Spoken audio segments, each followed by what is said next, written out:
Olá a todos, eu vou falar então hoje para você sobre a avaliação da imprecisão no sistema GRADE. Meu nome é Sinaya Stein.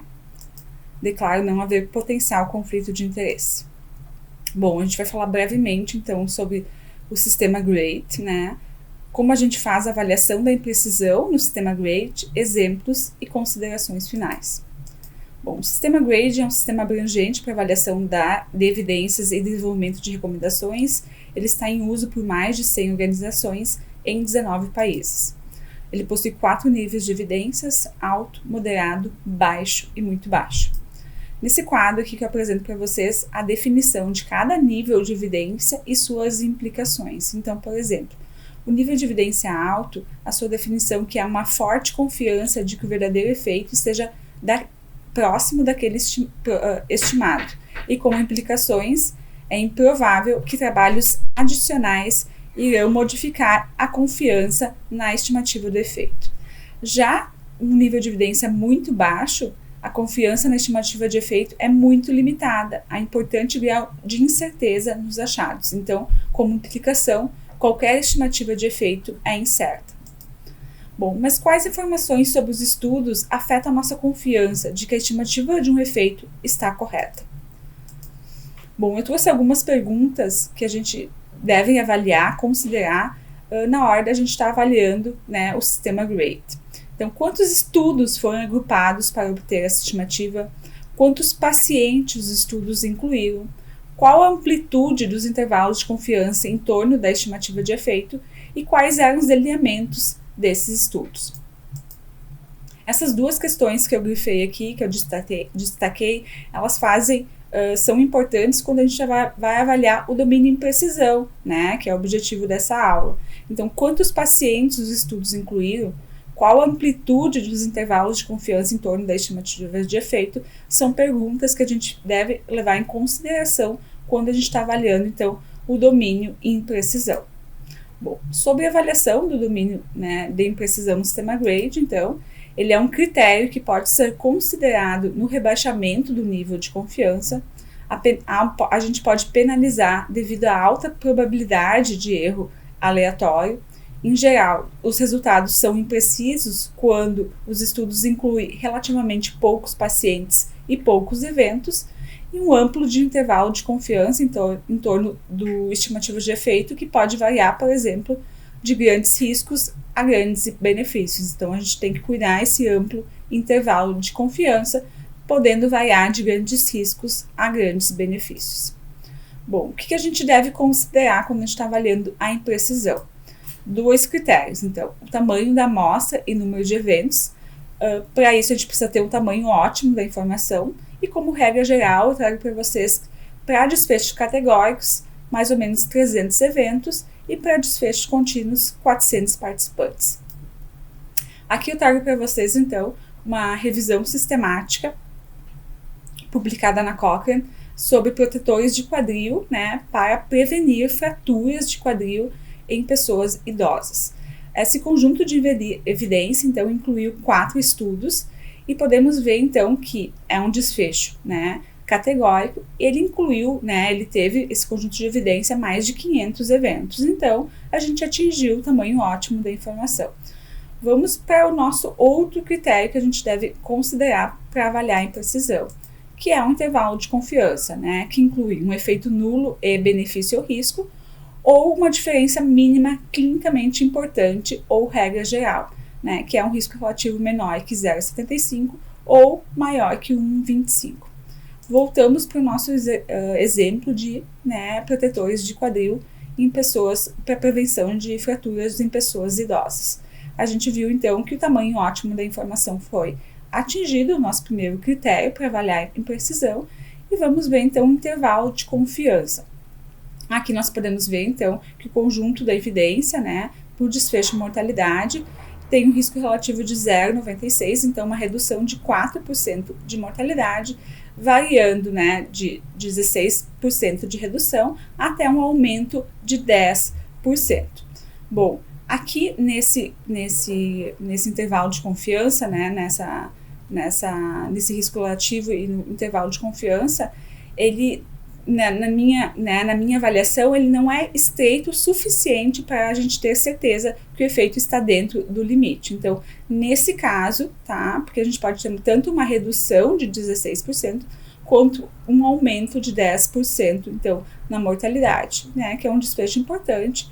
Então, nesse caso, na minha opinião, ele não tem, né, ele não é estreito o suficiente, então, para termos certeza de que o efeito está dentro do limite. Nesse caso, então, eu ia, então, rebaixar o nível, né, a imprecisão, então, em um nível devido, né, ao intervalo de confiança amplo, né. Quando a gente vai avaliar a imprecisão em diretrizes, a gente precisa também levar em consideração algumas questões. Então, para o desenvolvimento de recomendações, por exemplo, em diretrizes clínicas, a confiança na estimativa do efeito está relacionada ao grau de certeza em que ela apoia uma determinada decisão, por exemplo, adotar ou não uma intervenção.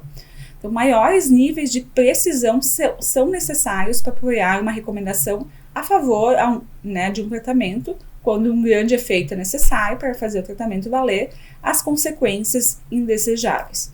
Então, o que a gente deve considerar, né, quando a gente está avaliando o domínio imprecisão em diretrizes clínicas?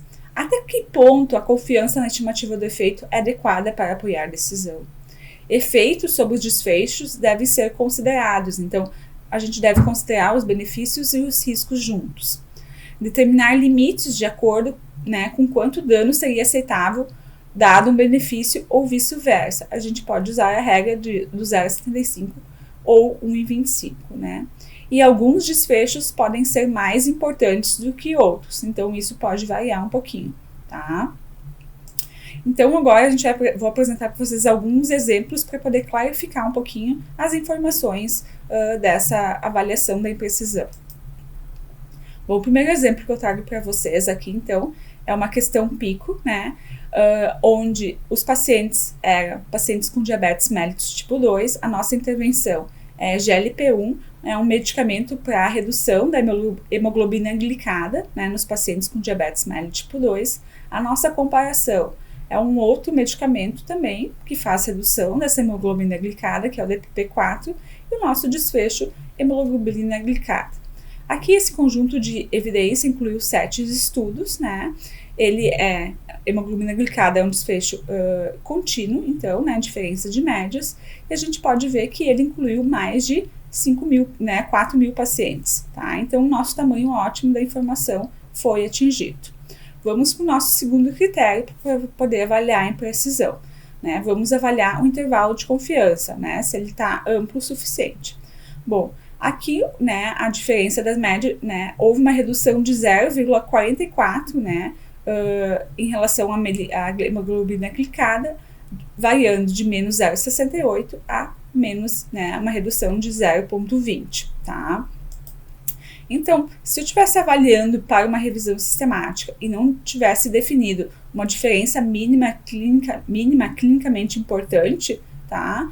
Eu diria que não houve, né, uma imprecisão, né, os intervalos de confiança, eles estão estreitos e eu não ia rebaixar, então, por imprecisão.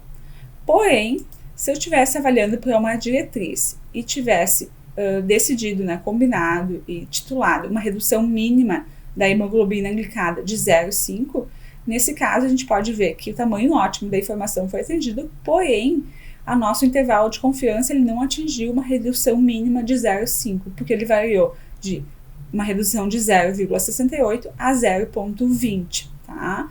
Então, nesse caso, eu ia rebaixar a nossa imprecisão em um nível, né, colocar como grave, devido a essa imprecisão por não ter atingido, então, nossa diferença mínima clinicamente importante. Um outro exemplo, então, a nossa questão PICO é pacientes com insuficiência cardíaca, a nossa intervenção é alta dose de ECA, o nosso comparador é baixa dose de ECA, e ECA é um medicamento, então, para redução da pressão arterial, e o nosso desfecho é mortalidade cardiovascular. Nesse conjunto de evidência, a gente incluiu, então, 6 estudos, né, e a gente pode ver, então, que é um desfecho categórico, e o conjunto de evidência incluiu, então, mais de né, 500 eventos em cada grupo. Então, a gente atingiu o tamanho ótimo da nossa informação.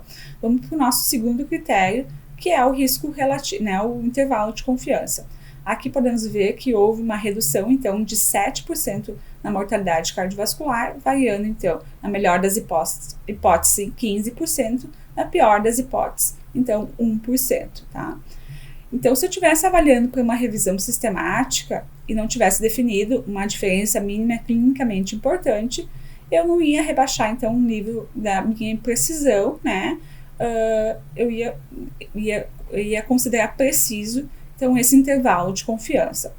Porém, se eu estivesse avaliando por uma diretriz e eu tivesse titulado uma redução mínima de 10%, eu rebaixaria, então, eu rebaixaria em um nível meu grau, né, minha avaliação na imprecisão, colocaria como grave, porque ele não o meu intervalo de confiança, ele não reduziu, né, a minha quantidade mínima, né, que eu titulei em 10%, tá? Um outro exemplo, né, que eu trago para vocês é quando a gente pode reduzir em 2 níveis o domínio em precisão, tá? Uma outra pico, então, que pacientes com remissão de doença de Crohn, a nossa intervenção é probióticos, o nosso comparador é placebo e o nosso desfecho é eventos adversos. Esse é um estudo publicado, então, também na Cochrane, em 2020, e esse estudo, esse sumário de evidência aqui incluiu 2 estudos, né, para avaliar os desfechos, com poucos pacientes, e então ele reduziu em 2 níveis, né, a imprecisão, então, né, teve um rebaixamento de 2 níveis devido a uma grave imprecisão, né, então a gente colocou ali na avaliação muito grave, devido à amplitude dos intervalos de confiança e um pequeno número de eventos, tá? Então, aqui esse é um exemplo clássico de quando o tamanho ótimo da informação, né, e um intervalo de confiança muito amplo, que variou de 2,55, né, a 0, né, isso é o risco relativo, que variou de 0,11 a 58,60, um intervalo bem amplo, né, um resultado muito impreciso, né. Aqui é um exemplo, então, quando a gente deve rebaixar em 2 níveis o domínio em precisão, tá? Como considerações finais, eu trago, então, quando a gente deve penalizar, né? Trago umas dicas, então, rápidas para vocês de como a gente deve avaliar a imprecisão. Então, se o intervalo de confiança de 95% exclui um risco relativo de 1 e o número total de evento ou pacientes exceder os critérios de tamanho ótimo da informação, não penalize por imprecisão.